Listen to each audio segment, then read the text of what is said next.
Manila, Philippines. Panicked families run for their lives. Their high-rise apartment building is beginning to tilt. An urgent evacuation is underway when suddenly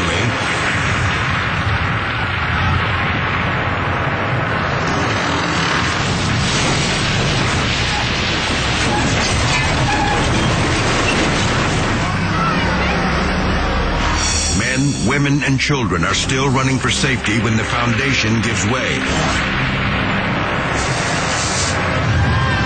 The building rips through power lines, threatening to ignite the entire neighborhood.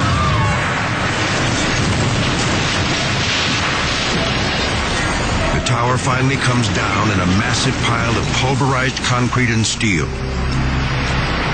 Hundreds are now homeless. Their possessions gone forever. Yet amazingly, no one is killed or even injured. Shoddy construction is blamed for the disaster. Criminal charges are filed against the building's owner. He's lucky they don't include murder.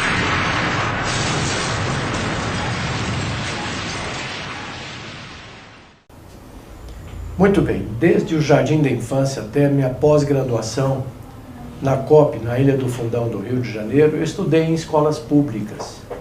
Eu me senti agora no dever de cidadão de poder devolver para a comunidade técnica o que eu aprendi, o que eu vi na minha experiência, pois nesses 44 anos de magistério na Universidade de Brasília e outros 10 na Faculdade de Engenharia e ESPLAN, e mais perto de 11 mil contratos e obras das quais eu fui responsável da técnica, achei por bem devolver um pouco dessa experiência, esse conhecimento para todos aqueles que pudessem me ouvir.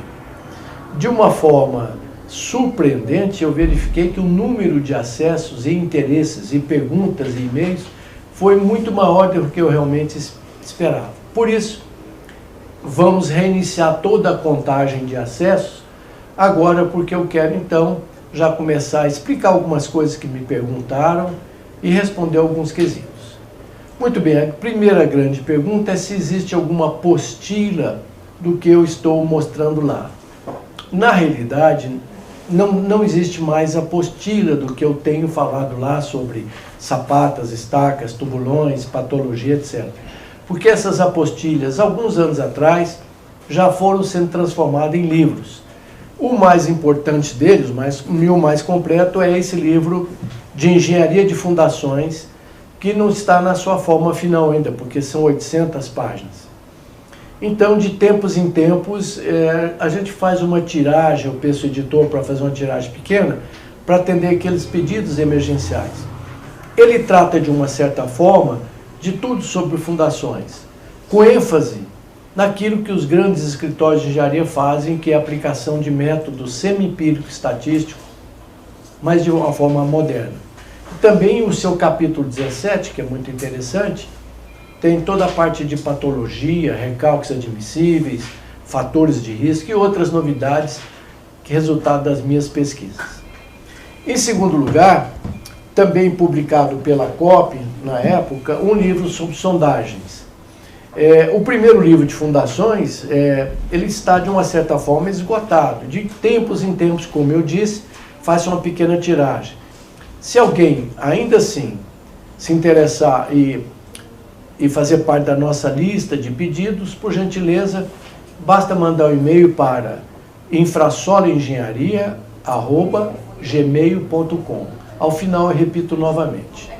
O segundo livro é Sondagens, que foi na realidade o primeiro livro de sondagem publicado no Brasil, que foi publicado a primeira versão em 1972 na COP. Ele tem praticamente tudo sobre sondagem, todos os tipos de sondagens, os cuidados, prós e contras, e o mais importante, correlações com parâmetros geotécnicos. Se alguém se interessar por esse livro, não está disponível ainda, mas poderá entrar na lista da próxima tiragem. Basta mandar um e-mail para infrasoloengenharia@gmail.com. E finalmente que ainda está no prelo, que também foi muito solicitado, esse de danos causados por recalque. Aqui nós discutimos todo tipo de recalque sobre a ótica do solo e da estrutura e quais são os limites em particular. E eu insisto em chamar a atenção aqui, como tenho chamado nas palestras que falo ou que faço, é que o recalque mais letal não é o diferencial como todo imagina. O recalque diferencial realmente é muito ruim, mas o distorcional é aquele recalque letal que vai fazer sua obra rachar ou eventualmente desabar. Então, através da análise de perto de 700 obras que eu creio que já analisei até hoje, eu construí uma relação chamada fator de risco, que pode dar uma certa noção de qual é o risco que aquela obra tem em entrar em colapso. Esse ainda está no prelo, não está em condições de ser publicado, nem tiragem experimental ainda. Mas, se alguém precisar de alguma coisa de forma mais assim, urgente, premente, manda um e-mail para mim. Quando eu tiver um tempo, eu mando a resposta ou mando tabelas daquilo que se precisa. Se bem que a parte central está nesse livro aqui. Então, agradecendo a Infrasolo e a Fundex de Brasília, nós passamos agora a essas aulas do YouTube, que vamos começar a recontagem depois dessas explicações. Só espero poder ter sido útil. Muito bem, então vamos começar hoje o capítulo número 9 e vai tratar de um dos melhores tipos de fundações, que são os tubulões. Os tubulões, quando possível, é a melhor fundação. E quando possível, a melhor escavação é manual. Ela é mais segura, dá mais informação.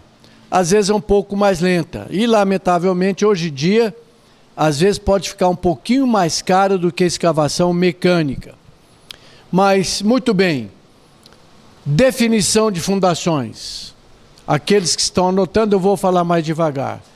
São fundações profundas.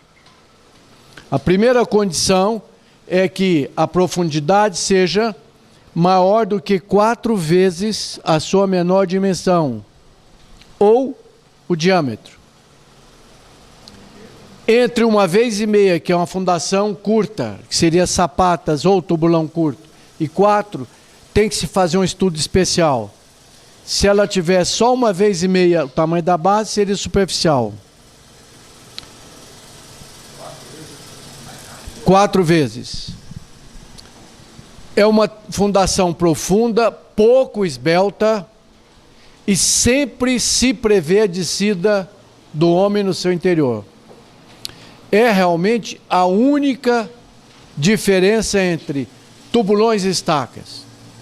Tem estacas de 80 centímetros de diâmetro, que é possível, numa emergência, alguém descer, não é comum. Nos tubulões sempre está previsto a descida do homem para escavar, abrir base, porque não existe uma máquina eficiente para abertura de base. O maior alargador de base que eu tenho é 1,40 m e não limpo o fundo. Então, tem que descer alguém para limpar o fundo ou acabar de ajustar a base, e o engenheiro desce para verificar se o tubulão está bem plantado conforme a sondagem e o projeto. Essa é outra vantagem dos tubulões. Ou seja, nós geotecnistas descemos para examinar o terreno. Portanto, a possibilidade de falha é pequena. E se tomar algumas medidas, apesar de que tem um efeito psicológico danado, mas é muito seguro. Eu próprio já executei perto de uns 30 mil tubulões. Eu pessoalmente desci dentro de 12 mil. Tubulões profundos, às vezes, com problemas. Tomando algumas medidas de segurança que nós veremos nesse curso, não tem problema nenhum. Vocês vão verificar que há uma tendência na prática de limitar a altura da base a 2 metros. Olha, não sei por que a norma colocou isso. Tem-se a impressão de que é o lobby dos fabricantes de estaca hélice para evitar seu grande concorrente, que é o tubulão, quando não tem água. Eu mesmo já fiz perto de 500 bases com 3, 4, até 7 metros de altura. Nunca tive um problema. O solo, nós vamos ver depois, que tem que ter coesão e normalmente acima da água. Então, o que são os tais tubulões? São fundações profundas, pouco esbeltas. Lembram que fundações profundas, na definição, tinha 2 condicionantes? Profundidade Z da fundação maior do que 4B e são capazes de transferir carga por atrito lateral. Em tubulões, nós desprezamos a parcela do atrito lateral. Toda a carga desce para a base, por medida de segurança. Existem outras 3 razões.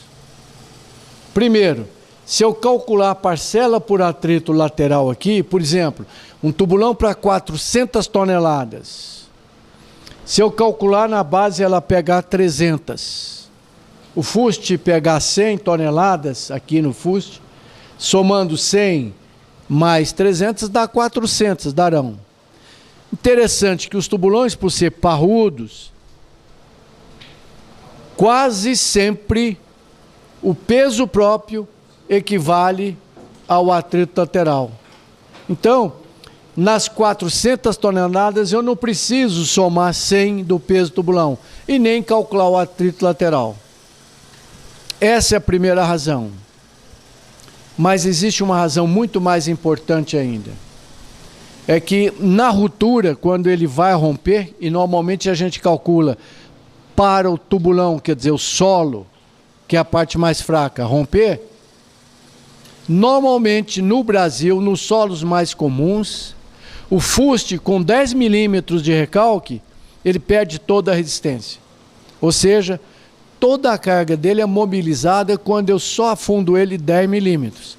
Então, se houver um erro na sondagem ou no prédio, ele vai dar um recalque de 10 milímetros. Então, eu que contava com 100 toneladas de ajuda, se ele dá uma deformada, se eu cometer um erro, ele vai perder essas 100 toneladas por atrito lateral. E se eu cometer um erro é porque já não tem alguma coisa muito boa. E era exatamente quando eu precisava disso. Então, a segunda razão é que o fuste mobiliza rápido, ele trinca rapidinho, perde essa resistência. A base precisa de pelo menos 1/3 do diâmetro da base, afundando ou recalcando 1/3 para entrar em ruptura. Ora, é muitíssimo comum um tubulão com base de 3 metros.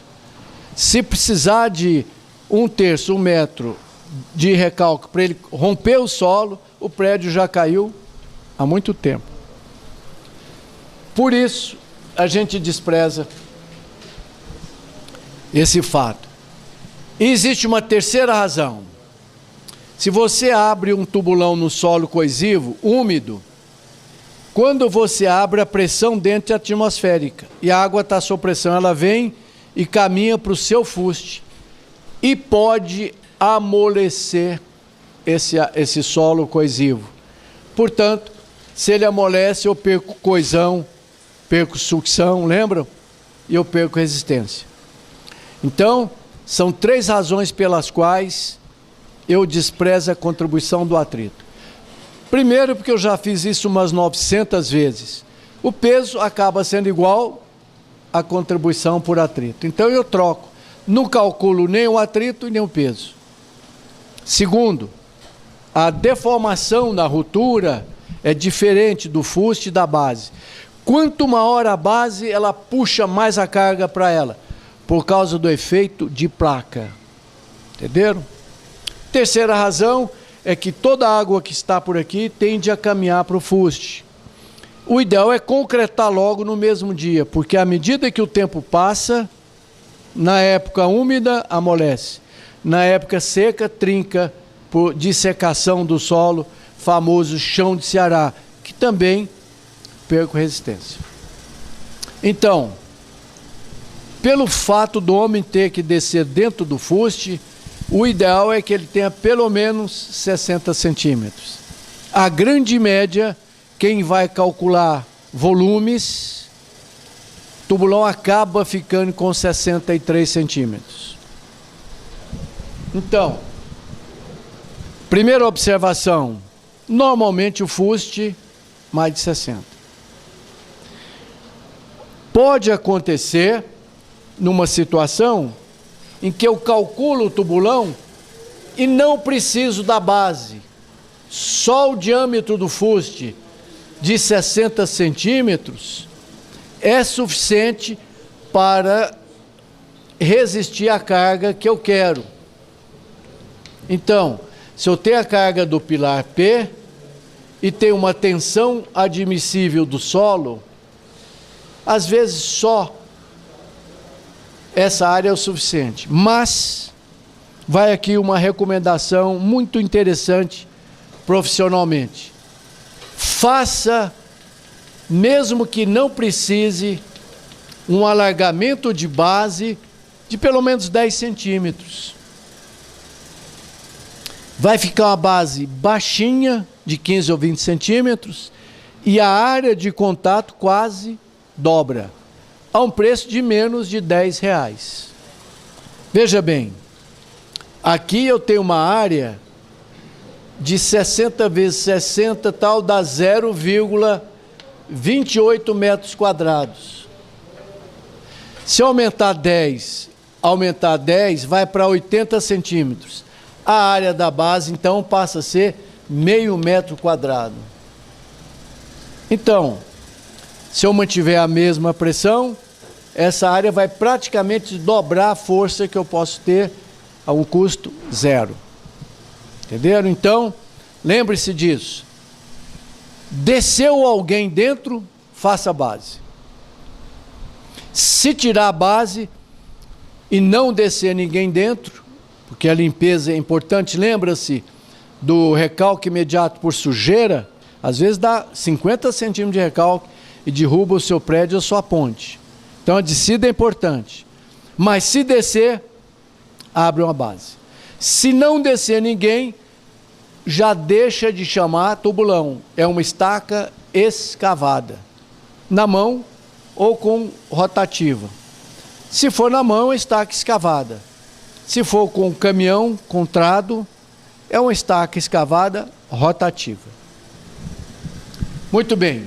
Então esse é o tal tubulão que é, se possível, quando possível, a melhor fundação que existe. Bom, agora vamos classificar os tubulões. O melhor deles, o mais barato, o mais comum, é tubulão a céu aberto. Por exemplo, na nossa cidade aqui, São Paulo também no interior paulista, que tem muita argila, agora inclusive Vitória da Conquista, que eu estive olhando obras e dando curso, é ótimo para fazer tubulões. Muito bem, esses representam 99% dos tubulões. O que é o tubulão a céu aberto? É aquele no qual, por definição, internamente sempre reina a pressão atmosférica. Aqui fora é a tensão geostática do solo, que vale γH. O linha significa dizer que se tiver água, eu subtraio 1. Então, fora a pressão geostática, dentro é a pressão atmosférica. Não vão pensar que aumenta a pressão lá embaixo, nada disso. O tubulão mais profundo que eu conheço, e disse em vários deles, tinha 37 metros, 12 andares para baixo. A pressão é a mesmíssima, não tem alteração de pressão. Também não vão pensar que aumenta 1 grau a cada metro, isso não existe. Mesmo que o tubulão a céu aberto é bem ventilado, porque a manobra da lata circula e renova o ar. Então, se sentir calor lá embaixo, é porque os operários são geralmente pessoas muito fortes e de boa saúde. Como eles fazem um esforço muito grande, esquenta todo, eles superaquecem o tubulão. Não superaquece, a gente não sente, mas fica um pouquinho quente, né? Não tem nada a ver com aproximação do núcleo da Terra. É bastante tranquilo.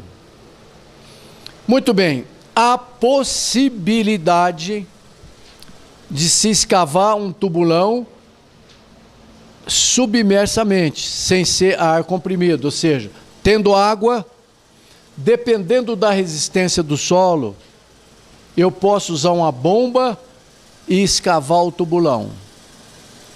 Mas é preciso tomar cuidado, porque primeiro tem que ter um solo resistente, SPT acima de 14, 15, senão debaixo d'água ele vai fechar e pode soterrar uma pessoa. Segundo fato, ele tem que ser de solos coesivos, argilas e siltes, porque senão ele não fica aberto. Se tiver muita areia, você escava e ele escorre. Então, o poceiro, chamado poceiro, escava com a bomba entre as pernas, fica meio apertado. Escava de dia, desliga a bomba, o tubulão enche d'água, no outro dia bombeia. Se for um terreno coesivo bom, não vai ter problema nenhum. Cuidado com os fiscais de trabalho que não tiveram essa experiência que eu acho fantástica de descer num tubulão, vai achar que isso é coisa do outro mundo. Mas olha, morre muito mais gente caindo de andaime, tomando choque elétrico, serrando o pescoço circular, do que em tubulão. Tubulão tem um efeito psicológico danado. Você desce num tubulão de 20 metros, olha para cima e fala, bom, se esse negócio desabar, não vai ter jeito, né? Já fica bem enterrado. Segundo o Chico Buarque, mais do que 7 palmos para baixo.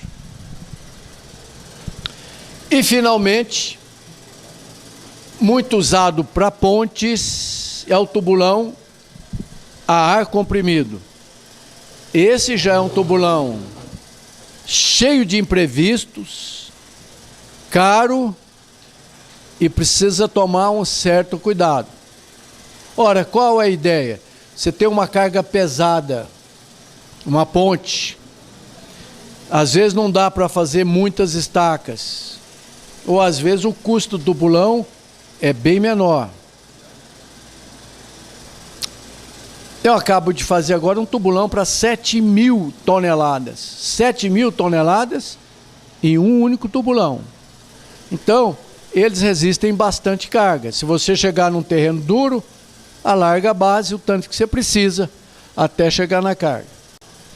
E como está o tubulão a ar comprimido? Muito bem. A qualquer profundidade aqui, a pressão da água que faz a água entrar para dentro do tubulão, porque na natureza nada se movimenta de graça. Aqui tem uma pressão γH da água. Por exemplo, a 10 metros de profundidade, a pressão é γ da água, 1 tonelada. A altura 10 metros dá 1 tonelada por metro quadrado de pressão que essa água está fazendo para entrar aqui dentro. Então, o que nós fazemos? Colocamos uma panela de pressão e aplicamos 1 kg por centímetro quadrado de pressão, que equivale, tem uma pressão da água empurrando a molécula da água aqui para dentro e de dentro para fora uma pressão de ar segurando a água. A gente inclusive vê o filme de água, a película de água na parede. O ar comprimido da água fica debaixo do mar, eu passo a mão e vejo que ela está na parede lá. Muito bem. Como é essa tal campânula? É uma panela de pressão com 2 compartimentos. A câmara de trabalho e a anticâmara.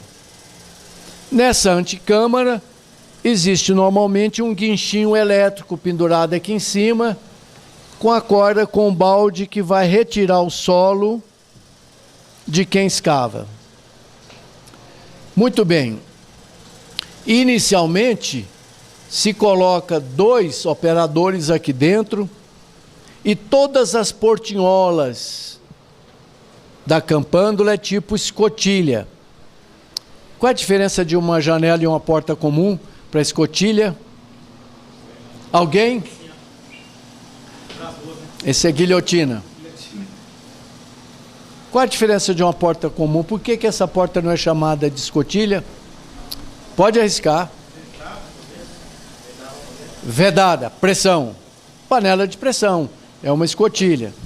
Então, entra os dois rapazes por essa escotilha e vai se comprimindo eles até 1 kg por centímetro quadrado, lentamente. Existe uma tabela de compressão que eu vou comprimir os dois rapazes até 1 kg por centímetro quadrado. Essa campândula tem uma escotilha aqui embaixo, que quando a pressão está ok, essa tampa pode ser aberta, então o operário que vai trabalhar embaixo desce para continuar a escavação. Muito bem. Esse sistema é alimentado por um compressor de ar com válvulas automáticas que mantém a pressão de ar. Eu vou mostrar daqui um pouco. Quem mergulha sabe que o grande problema é a descompressão rápida. Quem está mergulhando não pode subir rápido, né? Todo mundo sabe disso, tem que ser lentamente. Então, é sempre recomendável que se tenha mais de um compressor e tenha um pulmão, um tanque de aço com ar comprimido que garante pelo menos 1 hora.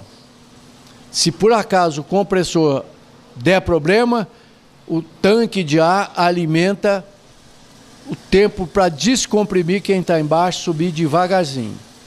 Tanto é que eu não recomendo que ninguém desça num tubulão ar comprimido sem ter 2 compressores ou 1 mais o tanque de ar.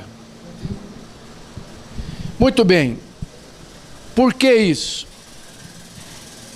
Porque se houver uma falha no sistema de compressão, ou por um motivo qualquer, a pessoa lá de dentro vai ter que sair rapidinho, ele pode sofrer um fenômeno comum chamado de embolia. Muito bem, eu acho que todo mundo já sabe disso, né? Porque isso é bastante divulgado, que é no nosso pulmão, através dos alvéolos, é que nós recebemos ar e alimenta aqui o sistema de veias, que passa o oxigênio por esse alvéolo e vai para as veias. O alvéolo não é nada mais do que um papel, por exemplo, tipo coador de café. Ele precisa, não sei se a camisa minha é muito fechada, mas com uma certa pressão eu faço o ar passar. Então, cada tecido, cada tela tem uma certa pressão mátrica ou de sucção, que eu preciso fazer essa pressão para passar. Plástico eu não consigo passar esse ar. Então, de um lado fica o sangue e de outro lado fica o ar. Então, o ar não é oxigênio. O ar tem só 20% de oxigênio, 80% é nitrogênio e 1% são impurezas. Quem fuma tem os alvéolos fechados, por isso ele fica cansado, porque não vai o oxigênio para o coração. Certo? Muito bem. Esse ar entra no sistema, nas veias, no sistema circulatório, e se demorar muito o trabalho lá embaixo, vai para o músculo, e se demorar mais, entra no osso, porque o osso é poroso. Então, ele aloja aí pressionado. Então, a bolinha de ar fica pequenininha. Quando você aumenta a pressão, ela fica pequenininha e trafega dentro das veias bem fininhas, do cérebro, etc.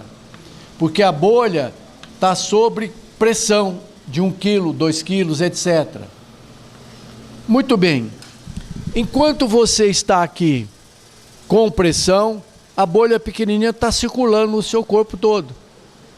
O grande problema é se descomprimir rapidinho. Essa bolha cresce de novo, às vezes até 16 vezes o diâmetro dela. Ora, uma bolha grande que estava passeando pelo seu cérebro entope a veia. Falta oxigênio, você morre. Esse é o fenômeno chamado de embolia. Ou ainda, vocês já abriram refrigerante, principalmente Coca-Cola, que tem gás carbônico sob pressão. Por que o gás carbônico é injetado sob pressão?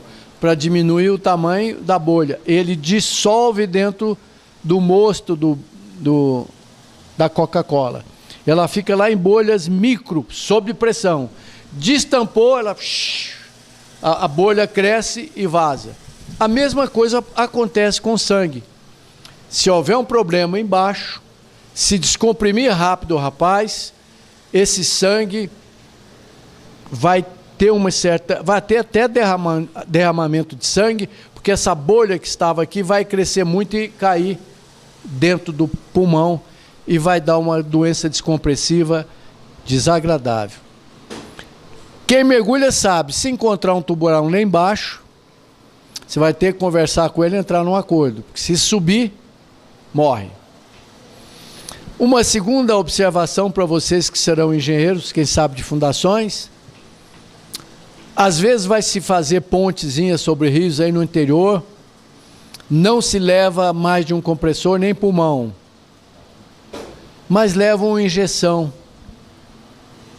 Se por acaso alguém for descomprimido rapidamente e sofrer embolia, o ideal é voltar a pessoa para dentro do tubulão e recomprimir ele. Porque quando você recomprime, a bolhazinha volta a ficar fininha e sai do efeito chamado êmbolo. Ele deixa de entupir e volta a sair. Essa injeção, me disseram que a dor da descompressão da embolia é muito forte. Então tem-se uma espécie de um anestésico próprio para isso, que te cura da dor. Mas olha, meus amigos homens, melhor ficar sofrendo 3, 4 dias, porque essa injeção tem efeito colateral muito ruim para homens. Então, primeiro, não vai sem pulmão. Segundo, não deixa te aplicar a injeção. Fica lá sofrendo 3, 4 dias, mas não deixa, tá bom? Nos grandes tubulões e tal, tem sempre a câmara de descompressão, às vezes a meia altura. Você entra lá dentro, aqui em Brasília tem 2, muito boas. Então, se trouxer rápido aqui para o Corpo de Bombeiros, eles vão te recomprimir, descomprimir, recomprimir até tirar toda a bolha. Muito bem. Aforante esses cuidados, é ótimo.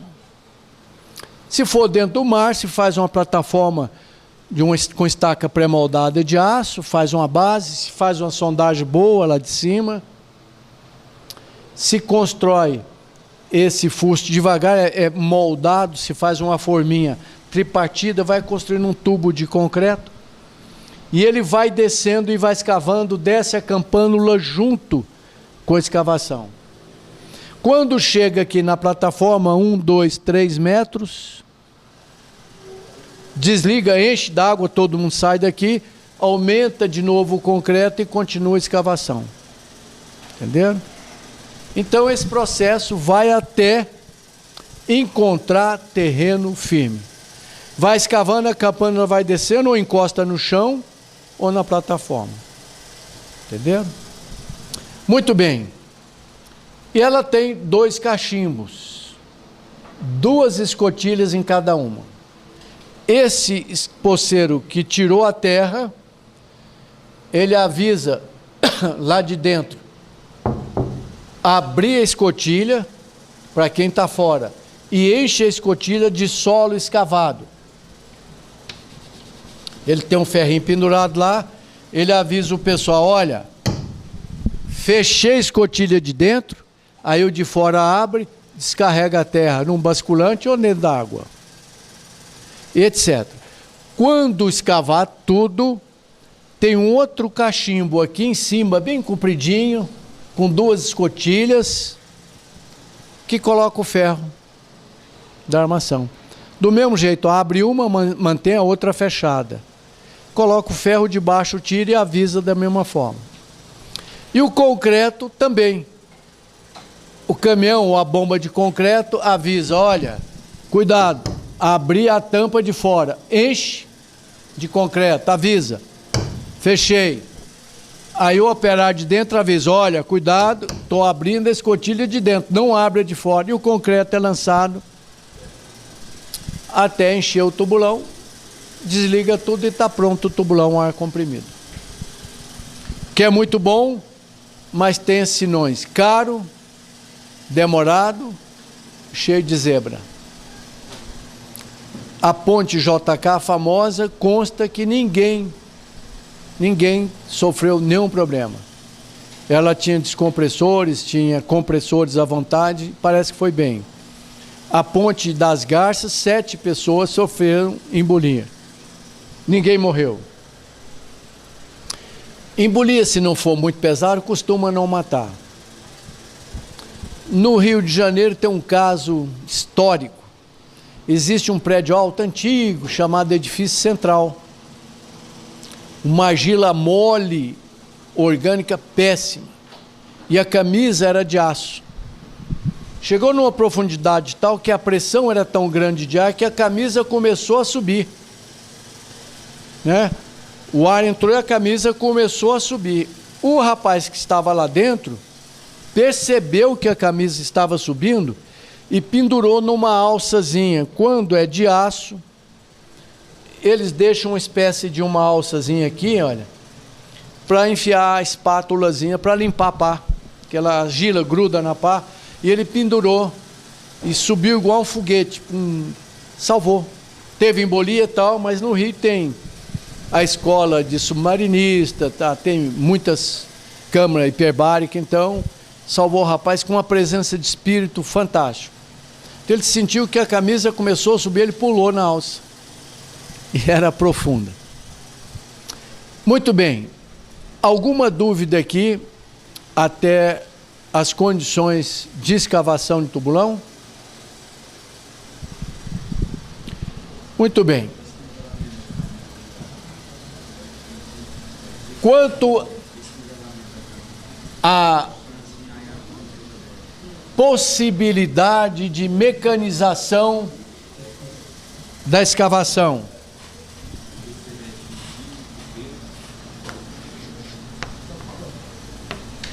processo de escavação.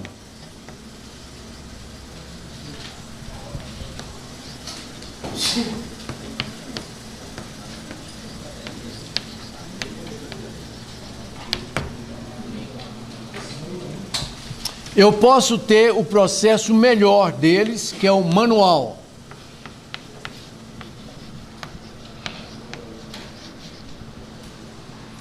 Uma boa dupla de poceiros, numa argila de resistência média, normalmente começa com SPT 2, 4, 10, vai até 20.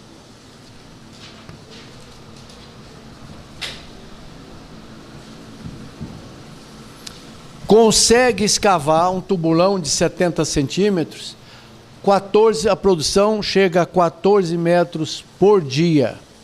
Então, uma boa dupla fura 14 metros por dia. Por que é considerado o melhor processo de escavar o tubulão, que é o manual? Por duas razões. Porque esse operário chamado poceiro costuma ter muita experiência. Então, quando ele encontra um problema, uma lente mole perigosa ou um matacão, ele já sai e já te avisa como engenheiro que você vai descer para fiscalizar. Olha, doutor, a 7 metros tem uma camada muito mole, toma cuidado com ela, etc. Então, é mais seguro descer num tubulão escavado manualmente do que um que foi feito à máquina. De qualquer forma, vai descer alguém aqui. Depois eu vou mostrar, mas vale a pena chamar a atenção já.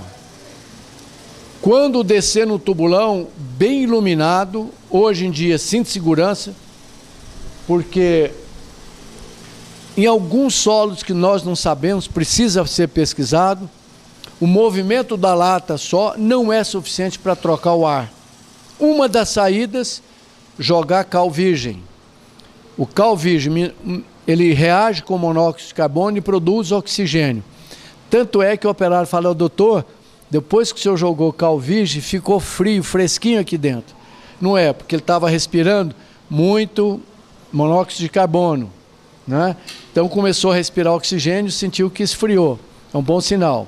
Uma segunda opção que eu já recomendo cuidado é quando precisa de compressor. Então, você tem uma mangueirinha de compressor lá, já é sinal de que o solo, nós não sabemos por quê, não troca o ar suficiente. Ou seja, não permite uma produção mínima de oxigênio. Então tem que usar compressor. Cuidado com o compressor. Se esse compressor der problema, dá a impressão de que a cabeça vai estourar. Então, nunca suba na corda assim. Senta e descansa. É porque é falta de oxigênio no cérebro e no coração. A hora que você descansar, sobe. Aí você vai subir com segurança. Jamais fume dentro de um tubulão. Se bem que tem uma rapaziada tão acostumada com isso, que você desce, ele está com um toque de cigarro na orelha, fumando um cigarrinho e escavando o tubulão. Muito bem. Mas a escavação manual, além de tudo, gera emprego. Na época do boom, só a minha empresa tinha, numa obra do DENIT, 400 homens trabalhando, 200 sarilhos rodando. Então nós geramos emprego para 200 famílias. Eram tubulões de 32 metros, 1,5 metro de diâmetro, uma base de 3 metros, que só o tubulão pegava 400 metros cúbicos de concreto. Eram 800 tubulões, 400 metros cúbicos. Eu usava 2 caminhões betoneira para encher ele. E 400 metros cúbicos de concreto pesam 1.000 toneladas. Então, eu não posso desprezar o peso do tubulão, porque quando eu vou calcular a área da base, eu vou usar a primeira lei fundamental da física. Pressão é igual a área, vezes força é igual a pressão vezes área. Então, se eu tenho um tubulão de 1.000 toneladas, a carga que já vinha, que era 6.000, chegava a 7.000 na base. Aí eu calculo o atrito e o peso e ver se dá para trocar ou não. Então, quero que alguém me diga qual é a diferença do tubulão mecanizado para o hélice contínua. Tem uma diferença fundamental. Pode arriscar. O tubulão mecanizado vai descer o operário para no babado, na hélice contínua não. A hélice contínua não desce ninguém, porque é estaca, não é tubulão. O que mais? A hélice contínua usa um trado contínuo, até lá embaixo, né?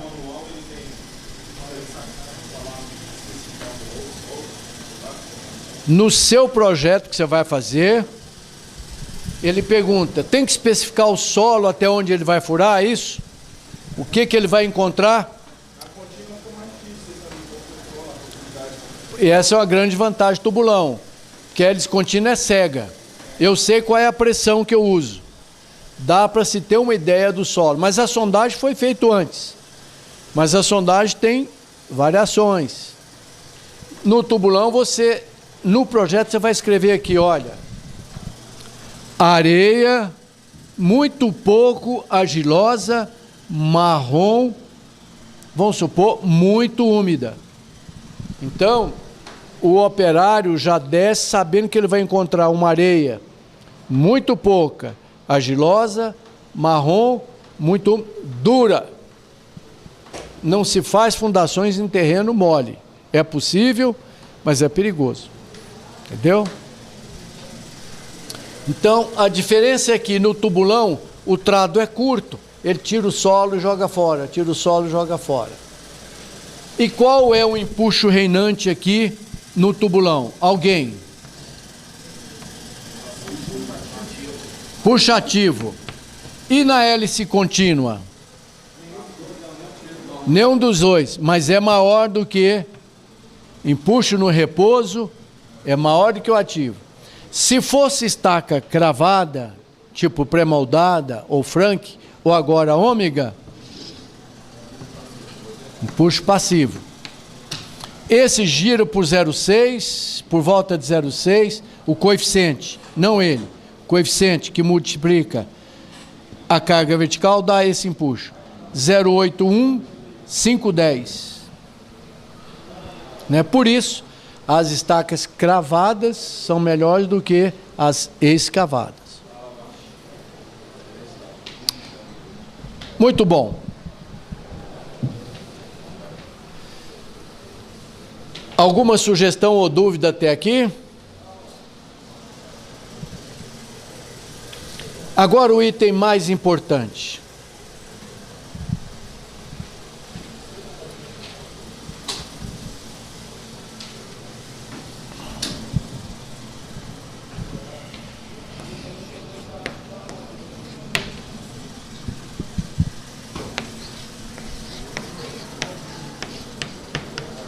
É aqui que acontecem os problemas.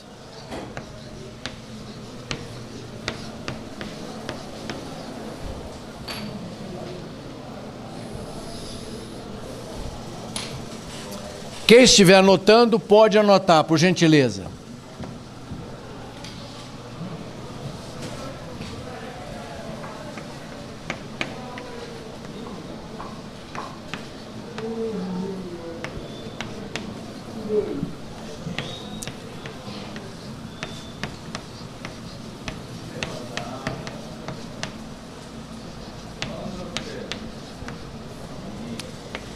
Escolha da profundidade. Como o tubulão, diferente da estaca, quando vocês forem fazer o projeto de estaca, nós vamos calcular a parcela por atrito e ponta, às vezes de metro em metro. No tubulão não tem parcela por atrito, eu escolho a profundidade. Na estaca eu calculo a profundidade. Então, aonde é que deve ficar uma fundação para não me dar problema nunca? Primeira condicionante, se possível, SPT maior do que 20. Por diferença de 1 metro, se tiver um SPT 30, 40, eu vou lá. 20 é bom, mas não é ótimo. 15 golpes, dependendo se for uma areia e tal, é tolerável. Mas tubulão em areia pode não ser possível, porque ele fecha. A areia não tem sustentação. Mas pode ser uma areia siltosa, tem um pouco de coesão. Primeira condição, então você na prova e no projeto vai escolher pela sondagem aonde ela fica com resistência acima de 20. Segunda condição, me diz, aonde o tubulão é possível de ser executado?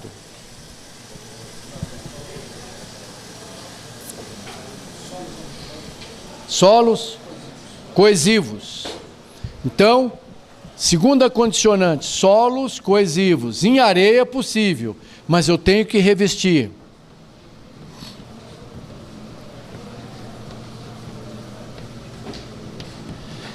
Em geral, no Brasil, quem é que permite calcular tubulão? As argilas, os siltes.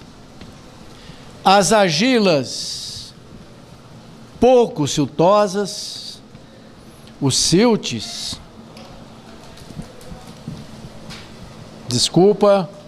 as argilas pouco arenosas, os siltes pouco arenosas também, dependendo da região, é possível. Fora disso, ele pode não ter sustentação no fuste E é possível escorar o fuste com manilhas, é complicado, é possível. Eu já fiz até cambota de madeira, mas o empuxo é muito grande, ou tubo de aço. Agora, escorar a base só se for para efeito psicológico, não tem jeito. Eu já fiz base do tamanho dessa sala, tem carga aí de 500 toneladas de terra, como é que escora uma base? Possível. Às vezes eu escorava com alguma madeirinha para o operário achar que estava seguro. Trabalhar tranquilo, mas eu ficava lá com ele nesses casos. Pois não.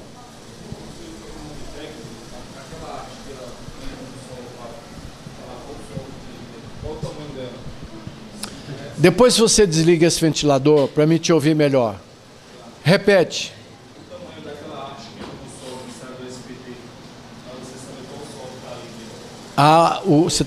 Do amostrador, 80 centímetros. Desliga.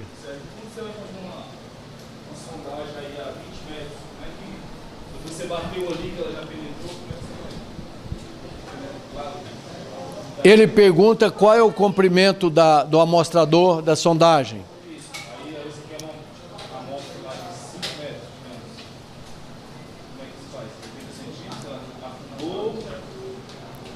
Eu vou fazer uma repassada, mas a sondagem já foi vista, isso não quer dizer que eu não fale novamente, porque não é a cadeira de fundações. Qual é seu nome mesmo? Leandro.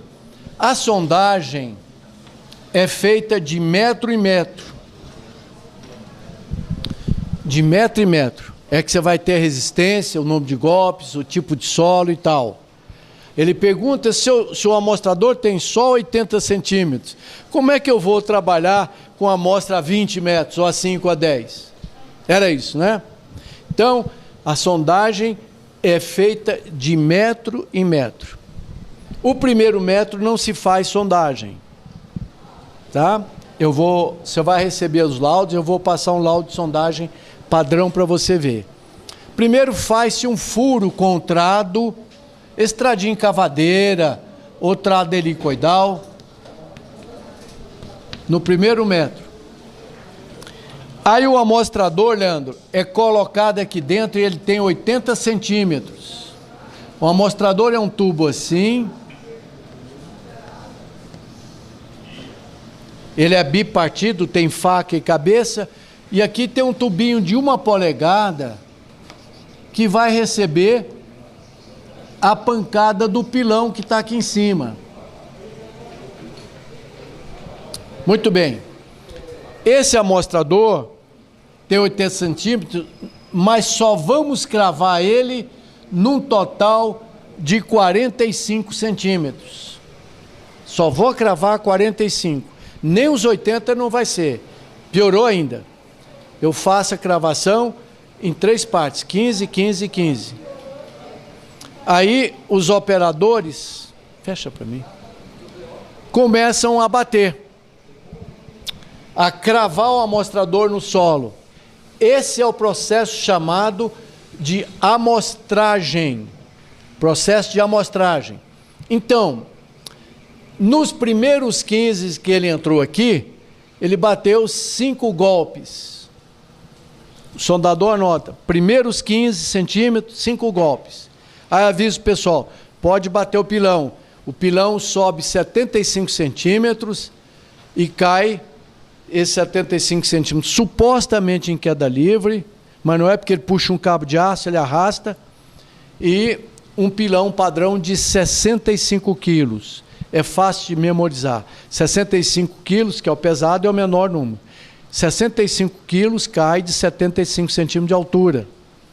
Não é queda livre como se supõe, porque tem uma roldaninha, tem um cabo e ele amortece. Muito bem. Aí ele fala, continua. Aí ele bate 7 golpes para entrar os segundos 15 centímetros. Até aí, o amostrador entrou aqui 30 centímetros. Tá claro? Aí ele bate os terceiros 15 centímetros. 10 golpes. Alguém me diz, qual é o SPT? A soma dos 2 últimos golpes é o tal SPT, que tem que ser 20 e tal, 30, 1, 2. Então, 17 centímetros. 17 golpes. Para 30 centímetros, que é o padrão. Eu bati 17 golpes para 30 centímetros. Se o camarada no Japão, usando o mesmo equipamento meu, por isso tem que ser padrão, bater 10 golpes numa argila, a argila dele é mais fraca do que a minha. Bom, mas não respondi ainda não. Cravados 30 centímetros, tira-se o amostrador do furo, sai, abre ele.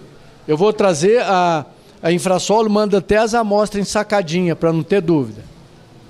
Abre, tira a amostra e se faz uma classificação tátil visual. Dá uma mordidinha, vê se tem areia, raspa na orelha, você entendeu? Treina-se os sondadores, são treinados, para dizer, olha, esse solo que está aqui, olha, é uma argila, 4 é pouco, 5 é média, 6 é muito, 3 é muito pouco. Argila, pouco arenosa. Entendeu? Podia ser uma argila muito arenosa, mas essa num tubulão pode cair, porque tem areia demais. Muito bem, feito isso, ele avança esse furo por qualquer processo, com trado, ele faz o furinho. Aí vamos começar agora conhecer o solo de 2 a 3. Isso é feito até 40 metros. A cada 45 centímetros você tira, aproveita os solos 30. Por isso, uma boa sondagem, no diagrama de sondagem, 5, 10, 15, 20 golpes, 30, 40, o pontinho deve estar aqui, olha, e não aqui, que gera confusão. A sondagem não pode ter um gráfico assim. O gráfico dela é aqui, olha. 30 centímetros abaixo da camada, porque para não gerar confusão. Também não deve ter na primeira. Interessante, eu não sou português, não sou filho de português, eu vou jogar fora os primeiros 15 centímetros, e para que eu anoto ele? Alguém? Inclusive, só para o seu conforto, só se anota a soma dos 2 últimos, 2 primeiros já caiu fora da norma. É muito impreciso. Mas por que eu jogo fora? 2 razões. Porque eu estou furando 20 metros de profundidade, viu, Leandro? E toda hora eu tiro esse amostrador. Eu passei lá 5 metros para uma camadinha de cascalho, cai um cascalho, ou seja, cai um solo amarelo, não tem nada a ver com aquele. Então, quando furo os primeiros 15, eu estou captando solo que não é daquela camada, porque cai, derrama. E quando eu molho a sondagem, sempre a gente molha um pouco, ele amolece o terreno dos primeiros 15. Então, os primeiros 15, geralmente, ou quase sempre, é mais fraco do que o segundo e o terceiro. Existe uma outra razão que eu não posso dizer em público. Muito bem. Então, vou implantar o tubulão com terreno duro. 20 copos já é bom. Não é ótimo, não, mas já é bom. Segundo, em solos coesivos para não matar ninguém.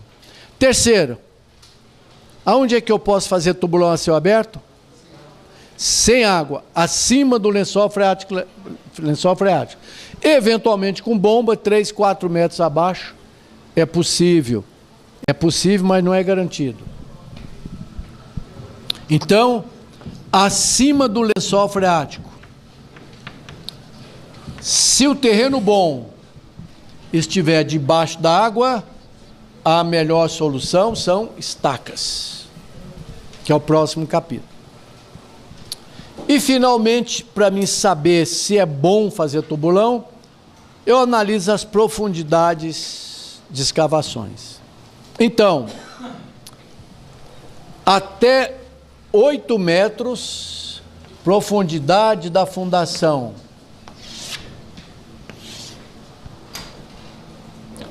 Até 8 metros, ótima.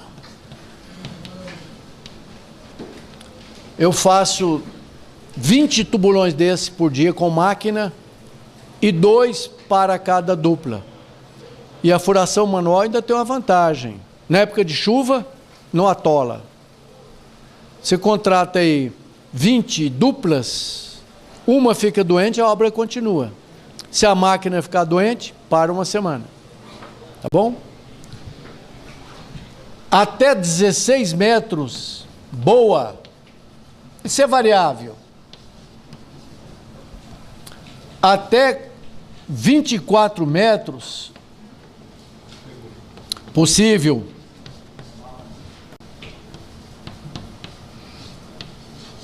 E daí para frente, caso a caso. Os tubulões da torre têm 40 metros de profundidade. Tranquilo. Toda a asa norte tem uma argila dura. Só voltando à sondagem que vocês já viram, o perfil residual, aquele que a resistência cresce, cresce, cresce. Aqui eu posso furar tranquilo. A asa norte, águas claras, pode ter o pior problema de uma obra. Debaixo de um duro, outro mole. É comum na asa norte, comum em águas claras. Vamos fazer um break nessa primeira aula.